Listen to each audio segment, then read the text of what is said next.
Mesdames et messieurs, bonsoir. Merci de rejoindre le journal en français sur TVK. Voici les titres. Sa Majesté la Reine Mère Norodom Mounir Sihanouk a accordé une audience royale à son Excellence Honmani, vice-premier ministre, ministre de la fonction publique et président du comité permanent du comité central de l'Union des fédérations de jeunesse du Cambodge au Palais Royal de Pékin. À cette occasion, son Excellence le vice-premier ministre Honmani a informé de son importance visite de travail en République populaire de Chine. Il a poursuivi cette année 2024 est une année d'échange entre les peuples et les peuples des deux pays, la Chine et le Cambodge, qui constitue un accord important entre les dirigeants des deux pays et également une coopération importante, à savoir la coopération de diamants avec 6 domaines prioritaires et la promotion de la construction d'une communauté de destin commun Chine-Cambodge. Grâce aux activités de l'année des échanges culturels, les deux peuples seront plus proches pour créer des bases solides pour l'amitié d'acier sino-cambodgienne dans la construction de la communauté de destin commun sino-cambodgienne dans la nouvelle ère. Le vice-premier ministre a également rappelé l'amitié de longue date entre la République populaire de Chine et le Royaume du Cambodge, en particulier les relations amicales et la coopération entre les peuples de nos pays qui se sont considérablement développés grâce à l'idée les plus brillante de Sa Majesté le roi père de la nation Khmer,ព្រះបរមរតនកោដ្ឋ qui a attaché le lien d'amitié avec les plus hauts dirigeants chinois dans le passé. Sa Majesté la Reine Mère du Cambodge tient à exprimer sa profonde gratitude à son Excellence Honmani et à ses collègues de lui avoir rendu visite à cette occasion. Sa Majesté la Reine Mère a apprécié chaleureusement son Excellence Honmani pour avoir renforcé et élargi la coopération traditionnelle entre les peuples des deux pays, le Cambodge et la Chine, qui a une longue histoire. La coopération triangulaire de développement Cambodge-Laos-Vietnam, CLVDTA, offre beaucoup d'avantages en matière de construction des frontières de paix, d'amitié, de coopération et de développement. Dans la matinée du 29 août 2024, son Excellence Bandar Saphicha Okrabun, ministre d'État, président du Conseil du développement agricole et rural et président du Comité national pour la promotion du mouvement d'un village d'un produit, a présidé une réunion de diffusion auprès des dirigeants et des subordonnés afin de mieux comprendre l'importance de la coopération du triangle de développement Cambodge-Laos-Vietnam, CLVDTA. À cette occasion, son Excellence Bandar Saphicha Okrabun a déclaré qu'après l'échec du blocage du projet de canal Funon Daecho, le groupe d'opposition extrémiste s'est tourné vers le projet du triangle de développement Cambodge-Laos-Vietnam, CLVDTA, comme prétexte pour attaquer le gouvernement royal en accusant que le gouvernement a cédé 4 provinces au Vietnam, dont l'objectif principal était de mener une évolution de couleur pour renverser le gouvernement royal légitime en incitant le peuple à se soulever contre le projet de coopération du triangle de développement Cambodge-Laos-Vietnam.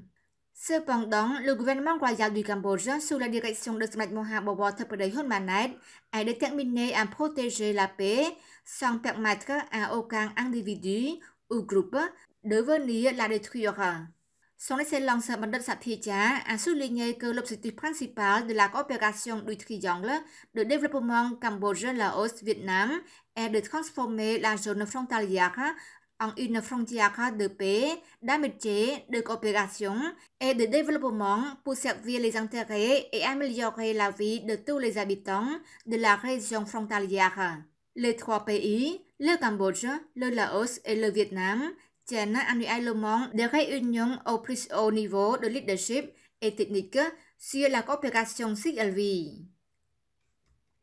Le ministère de l'Information et la chaîne de télévision chinoise CCTV6 établissent une coopération pour promouvoir la promotion du tourisme et les échanges culturels des deux pays, en particulier pour célébrer l'année des relations entre les peuples et le peuple Cambodge-Chine 2024. La réunion entre Son Excellence Nét Petra, ministre de l'Information, et M. Jonathan Shen, président de Shine Pictures et producteur de China Movie Channel 6, CCTV6, dans l'après-midi du 28 août 2024 au ministère de l'Information, a ciblé sur l'établissement d'une coopération entre le ministère de l'Information et la chaîne de télévision chinoise CCTV6 pour promouvoir la promotion du tourisme et les échanges culturels des deux pays au niveau régional et international, en particulier pour célébrer l'année des échanges entre les peuples et les peuples des deux pays, Cambodge-Chine 2024. Pour l'année des échanges entre les peuples et les peuples, Cambodge-Chine 2024, la chaîne de télévision chinoise CCTV6 vise à apporter des films cambodgiens à projeter en Chine et emporter des films chinois à projeter au Cambodge pour échanger le tourisme et la culture des deux pays. En plus, M. Jonathan Shen a exprimé son intention d'amener des acteurs chinois célèbres à tourner au Cambodge à l'avenir. Son Excellence le ministre Nét Petra a de son côté salué et soutenu l'établissement de cette coopération. Lors du séminaire de consultation sur le projet de ligne directrice sur la gestion des finances publiques du ministère des Cultes et des Religions tenu le 29 août, Son Excellence Khiratana a déclaré que la gestion des finances publiques du ministère des Cultes et des Religions est très importante pour contribuer à la réforme de la gestion des finances publiques du gouvernement royal. Son Excellence Khiratana, sous-secrétaire d'État du ministère des Cultes et des Religions, a souligné lors du séminaire d'élaboration des lignes directrices conjointes sur la gestion des finances publiques du ministère des Cultes et des Religions se concentre sur deux approches clés. 1. L'affinement des principes clés à travers la compilation des documents juridiques en vigueur pour indiquer les unités administratives centrales et infranationales sur les principes juridiques, les lettres juridiques, les mécanismes et les procédures communes visant à assurer la cohérence. 2. Étudier et analyser pour avoir une valeur ajoutée et améliorer les lacunes dans les lettres juridiques et la pratique réelle pour l'orientation du travail de réforme dans le futur et dans les étapes suivantes. Son Excellence Rouhani a informé que le but de ce séminaire était de recueillir des commentaires de manière complète et cohérente se référant à la couverture de l'ensemble du cycle budgétaire tant national que sous-national sur la base principalement de la nouvelle loi sur le système financier public 2024 ainsi que d'autres sous-décrets qui viennent d'être récemment approuvés. La Direction générale de la télévision nationale du Cambodge, TVK,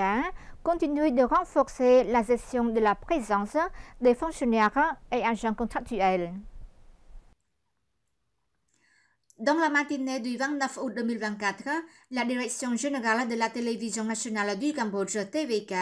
a organisé une réunion sur la gestion de la présence des fonctionnaires et agents contractuels dirigée par Son Excellence Kham Vut Thi, directeur général de TVK, avec la participation de directeurs adjoints et des chefs de département et des chefs de bureau. Lors de la réunion, Son Excellence Kham Vut Thi, directeur général de TVK, a déclaré le renforcement de la présence des fonctionnaires est très importante, que les dirigeants de tous les niveaux doivent prêter attention pour garantir la durabilité et l'efficacité du travail. La réunion a relevé des points importants à aborder, tels que la liste de présence quotidienne, le rapport de présence hebdomadaire et mensuel, La réunion a relevé des points importants à aborder, tels que la liste de présence quotidienne, le rapport de présence hebdomadaire et mensuel des fonctionnaires, des agents contractuels, pour renforcer la gestion de la présence des fonctionnaires conformément à l'esprit du sous-décret numéro 56 daté du 1er avril 2016 relatif à la gestion de la présence des fonctionnaires et agents contractuels. La réunion a examiné et discuté sur la nouvelle méthode dans la gestion de la présence des fonctionnaires conformément à l'ère numérique et à la première phase de la stratégie du Pentagone du gouvernement royal axée sur le développement du capital humain. La réunion a également discuté du travail, de l'administration, de la sécurité, de l'ordre dans l'unité et d'autres questions importantes. C'est la fin de notre journal. Merci pour votre fidélité. Excellente soirée sur TVK et très bon week-end.